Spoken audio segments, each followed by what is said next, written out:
किसे नहीं पता कि तस्वीरें खिंचवाने के शौकीन मोदी की ये तस्वीरें काम से वक्त निकालकर आनंद लेने के पल की गवाही दे रहे हैं। आनंद लेना भी चाहिए। हर आदमी को समय समय पर ब्रेक लेना जरूरी होता है।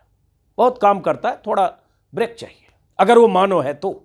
लेकिन अगर कोई महामानव है तो कहा नहीं जा सकता। कुछ लोग रंग में भंग डालने के लिए ट्विटर पर बहुत कुछ लिख रहे हैं, तस्वीरों का मजाक किरकिरा करने में लगे, सवाल पूछ रहे हैं कि लक्षद्वीप तो घूम आए, एक बार मणिपुर भी हो आते, इसी देश में है, इसी भारत के नक्शे में है। बात भी सही है। मोदी पूरी दुनिया घुमाए, कई देशों की यात्राएं कराए,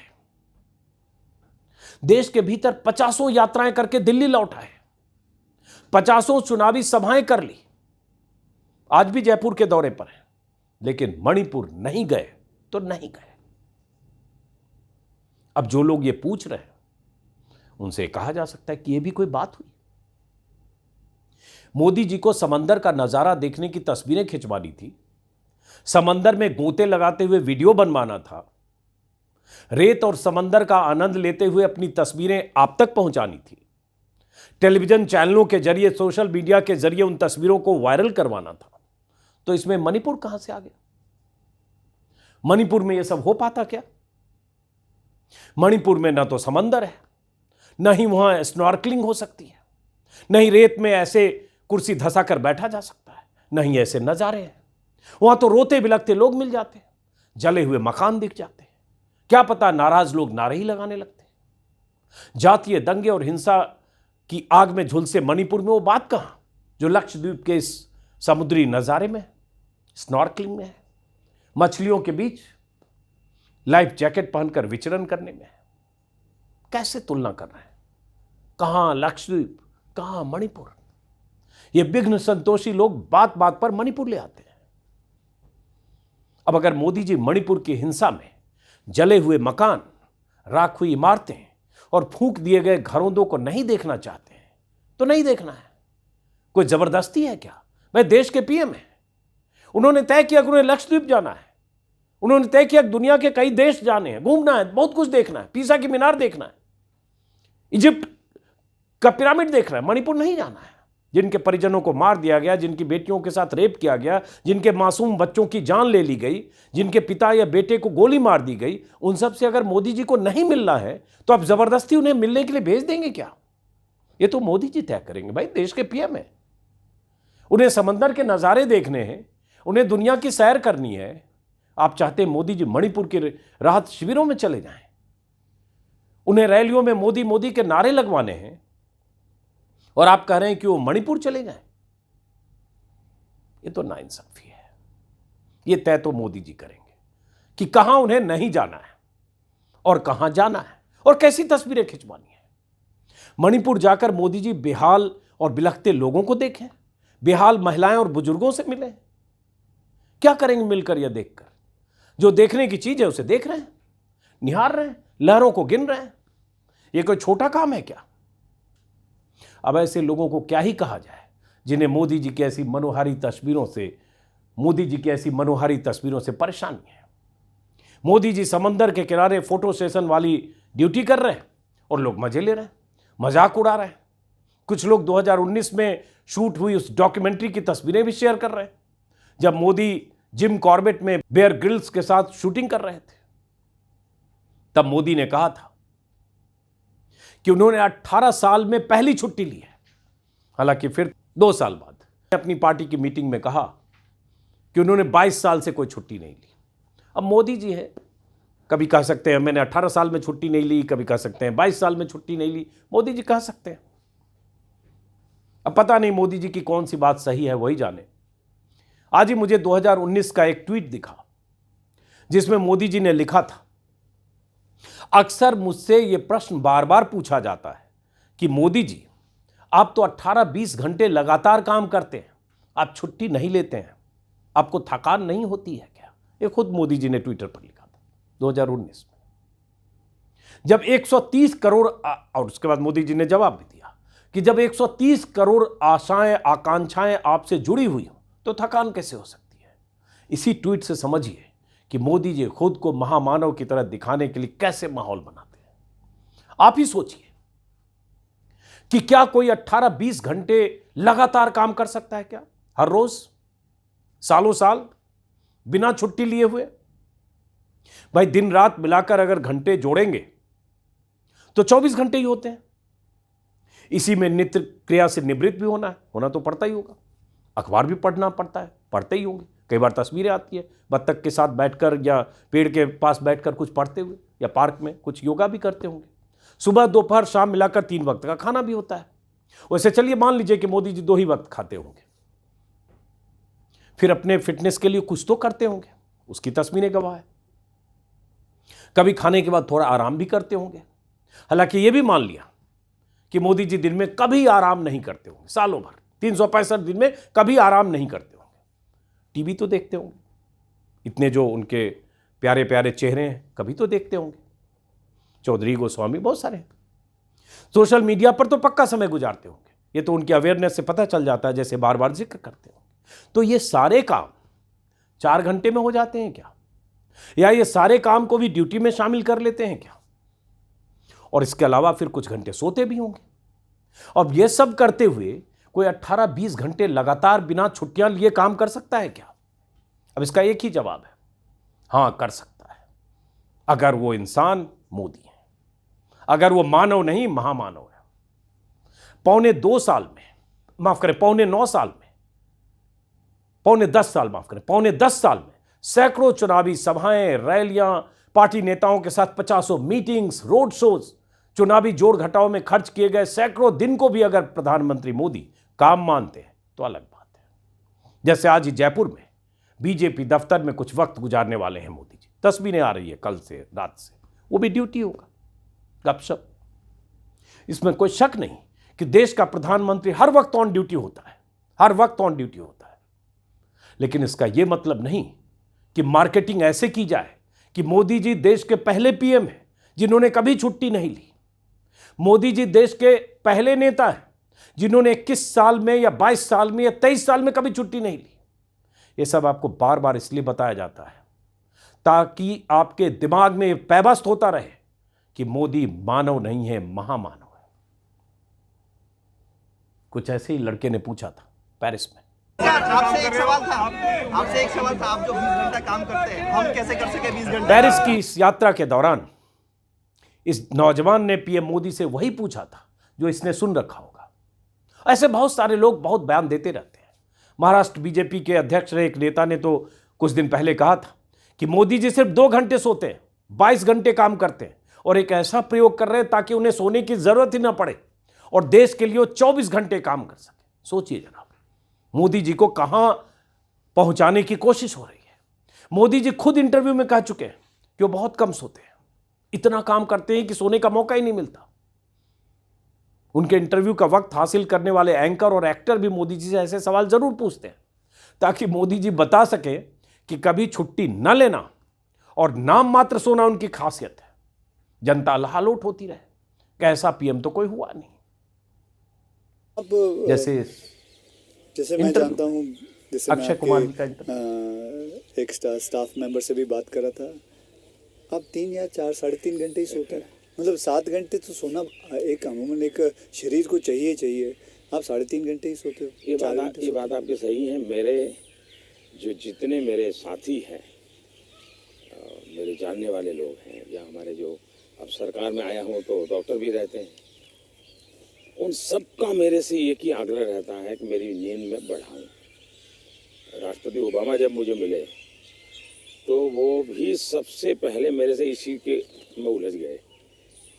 बोले मोदी जी क्यों ऐसा करते हैं? हम दोनों अच्छे दोस्त हैं जी, तू तारीख करके बुलाते हैं एक दूसरे को। तो तू ऐसा क्यों करता है जी? तुझे आज पता नहीं है, ये तेरा नशा है काम का, तुम करते रहोगे।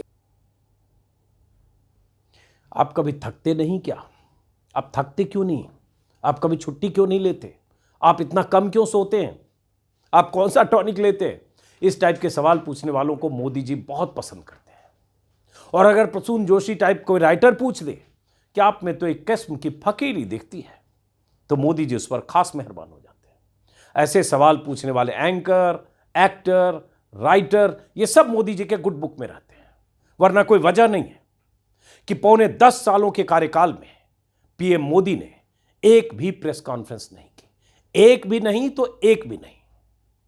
मोदी देश के इकलौते पीएम हैं जिन्होंने सार्वजनिक तौर पर कोई संवाददाता सम्मेलन नहीं किया। पौने 10 साल पूरे हो गए, 10 साल पूरे होने जा रहे हैं। मोदी देश के पहले पीएम हैं जिन्हें खुले मंच से पत्रकारों के सवालों का सामना करने से परहेज है। मोदी देश के पहले पीएम हैं जिन्होंने अपने वादों और इरादों के बारे में कभी किसी सवाल का खुले मंच से जवाब नहीं दिया या खुले मंच पर पत्रकारों के सामने आकर उनके सवाल नहीं लिए। कभी नहीं। 10 साल पूरे होने जा रहे हैं। 56 इंच का सीना होने के दावे करना एक बात है और 10 साल में 56 तो छोड़िए, 6 सवालों का जवाब देना दूसरी बात। अभी 2 दिन पहले 3 जनवरी को बहुत से लोगों ने ट्विटर पर याद दिलाया, कुछ वीडियो शेयर किया जो मनमोहन सिंह के आखिरी प्रेस कॉन्फ्रेंस का वीडियो था। और लोगों ने लिखा कि 10 साल पहले 3 जनवरी को तब के पीएम मनमोहन सिंह ने किस तरह प्रेस कॉन्फ्रेंस में सवालों का सामना किया था। बहुत सारे संवाददाता, शायद उसमें 60 या 67 सवाल पूछे गए थे। कई वीडियो भी वायरल हुए उस प्रेस कॉन्फ्रेंस के। कि आपके करीब 9.5 साल के कार्यकाल में ये एक परसेप्शन रहा कि फैसले 10 जनपद में होते हैं, उनका ऐलान 7 RCR या पीएमओ से होता है। कांग्रेस ने ट्विटर पर दावा किया कि मनमोहन सिंह ने 10 सालों में 117 बार मीडिया का सामना किया और मोदी ने 0 बार, मतलब एक बार भी नहीं। रिकॉर्ड बनाया मोदी जी ने। हालांकि मैं 117 बार मीडिया के सामने आने के कांग्रेस के दावे की पुष्टि नहीं करता, फिर भी यह सर्वविदित तथ्य है कि जिस मनमोहन सिंह को मनमोहन सिंह कहा गया, वो भी मीडिया के सामने आते रहे और खुले तौर पर सवालों का सामना करते रहे। और जिन्हें 56 इंच के सीने वाला कहा गया, उन्होंने 56 सेकंड के लिए भी मीडिया के सामने आकर प्रेस कॉन्फ्रेंस करना जरूरी नहीं समझा। वो फिक्सिंग वाले इंटरव्यू को छोड़ दीजिए। और तो और मनमोहन सिंह ने लाइव संवाददाता सम्मेलन में अर्नब गोस्वामी जैसे सख्त सवाल पूछने वाले संपादकों का भी सामना किया था। वो दौर जब अर्नब गोस्वामी तीखे तेवरों, तीखे सवालों के लिए मशहूर थे, लोकप्रिय थे। सब कुछ ऑन रिकॉर्ड है। पता नहीं मोदी प्रेस कॉन्फ्रेंस नहीं करने का रिकॉर्ड तोड़ेंगे या नहीं। वैसे भी मोदी जी ने भक्तों की इतनी बड़ी तादाद बना ली है कि वो सारे सवालों से खुद को काफी ऊपर उठा ले गए हैं।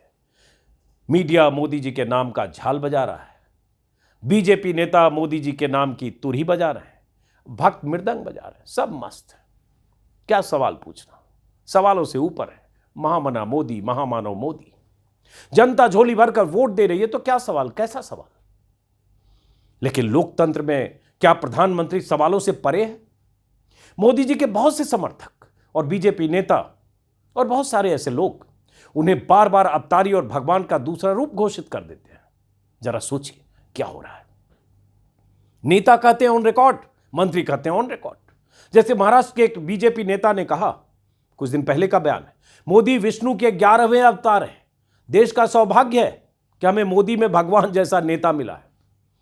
उस नेताजी ने सिर्फ इतना नहीं कहा कि देश के 140 करोड़ लोगों ने पिछले जन्म में कोई तपस्या की होगी तभी मोदी जी पृथ्वी पर अवतरित हुए, लेकिन कहा तो सही। राजस्थान के एक विधायक ने कहा था, स्क्रीन पर आप सारे स्टेटमेंट देख रहे हैं, मोदी जी महादेव के अवतार हैं, महादेव के अवतार हैं। एमपी के एक मंत्री ने कहा था, भगवान राम और कृष्ण की तरह मोदी का जन्म भी भगवान के अवतार के रूप में हुआ है। कंपटीशन है, प्रतियोगिता है। कोई विष्णु बता रहा है, कोई ब्रह्मा बता रहा है, कोई कृष्ण बता रहा है, कोई कुछ बता रहा है, कोई महादेव बता रहा है। यूपी के एक मंत्री ने कहा, मोदी जी भगवान के अवतार हैं, वो जब तक चाहें यहां तक कि पूरे जीवन प्रधानमंत्री बने रह सकते। वैसे बात भी सही है, जब भगवान ही है तो चुनाव और जनता का मतलब क्या है, समझिए जरा। अरुणाचल के एक एमपी ने कहा, सब कुछ ऑन रिकॉर्ड है, गूगल सर्च करिए सब मिल जाए, मोदी भगवान अवतार 3 कीवर्ड सब मिलेंगे। मोदी जी भगवान के अवतार हैं तभी देश को सही दिशा में ले जा रहे हैं, सांसद महोदय ने कहा। अरुणाचल के यूपी के एक सांसद ने कहा, मोदी जी भगवान के अवतार हैं इसलिए देश की जनता उनके लिए पागल है। और कंगना राणावत, उनका तो कहना ही क्या। मोदी को भगवान का अवतार कहने वाली कंगना ने अब तक अपने घर में मोदी जी का मंदिर नहीं बनवाया, ये बहुत है। वरना किसी भी दिन पता चलेगा कि मोदी जी के नाम पर कंगना राणावत ने एक मंदिर बनाया और वहां भजन गा रही हैं रोज, मोदी चालीसा। राम जन्मभूमि ट्रस्ट के जो कर्ता धर्ता है चंपत राय, जो अभी मंदिर बनवाने की जिम्मेदारी जिन पर है, उन्होंने भी बयान दिया। पीएम मोदी को भगवान विष्णु के अवतार के तौर पर उन्होंने अपना बयान दिया। पता नहीं अब तक उन्होंने मोदी जी के नाम पर एक मंदिर बनाने का ऐलान क्यों नहीं किया, हो सकता है 2024 के बाद यह भी हो जाए। इन सब की बात सुनकर हम यही कह सकते हैं कि मोदी जी ऐसे भगवान हैं जो चुनाव जीतने के लिए 24 घंटे सोचते रहते हैं, चुनाव चुनाव चुनाव, जीतना है जीतना है जीतना है, एन के एन प्रकारेण जीतना है, बस जीतना है। ऐसे भगवान जो साम दाम दंड भेद के सारे हथकंडे अपनाता है, चुनावी तिकड़म के मामले में जिसका कोई जोड़ नहीं है, ऐसा भगवान जो अपनी सत्ता की सारी मशीनरी का इस्तेमाल बेगैरत तरीके से करता है, ऐसा भगवान जिसके झूठे दावे और वादों की लंबी लिस्ट है, 1 किलोमीटर लंबी, ज्यादा भी कर सकते हैं, ऐसा भगवान जो देश को हिंदू और मुस्लिम में उलझाए रखकर सियासी बिसात बिछाता रहता है, ऐसा भगवान जो विरोधियों को सबक सिखाने के लिए किसी भी हद तक जा सकता है, इसकी मिसालें भरी पड़ी हैं बीते 10 सालों में। ऐसा भगवान जिसका दोस्त देश का सबसे बड़ा पूंजीपति अडानी हो और जिसका सबसे बड़ा दुश्मन विपक्ष हो, मिसालें भरी पड़ी हैं। ऐसा भगवान जो देश को ऐसे सपने दिखाता है और ऐसे सपने बेचता है जो कभी पूरा ना हो। और अगर ये सब भगवान के लक्षण हैं तो वाकई मोदी जी भगवान है, इससे ज्यादा और कहा किया जा सकता है। फिलहाल इस वीडियो को यहीं खत्म करते हैं। एक नागरिक के तौर पर प्रधानमंत्री मोदी को सवालों की जद से बाहर नहीं जाने दीजिए। वो न भगवान है, न अवतारी हैं, न महादेव और विष्णु के अवतार हैं, न 24 घंटे देश के लिए काम करते हुए न सोने वाले आदमी हैं, न 20-22 घंटे काम करते हुए 22 साल से न छुट्टी लेने वाले आदमी। मुमकिन नहीं है। इसलिए एक सचेत नागरिक की तरह सोचते हुए, आप बीजेपी के समर्थक हो सकते हैं, आप मोदी जी के पक्के समर्थक हो सकते हैं, हो ये आपका हक है, लोकतंत्र में आपका अधिकार है, आप हक है कि आप जिसे नेता चुनिए और जिसे मानिए, जिस हद तक मानिए, लेकिन भक्ति की पराकाष्ठा हर लक्ष्मण रेखा को पार कर जाएगा तो यही सब होगा जो ऐसे बयानों में आ रहा है। फिलहाल इस वीडियो को खत्म करते हैं, फिर मुलाकात होगी किसी और वीडियो में। नमस्कार।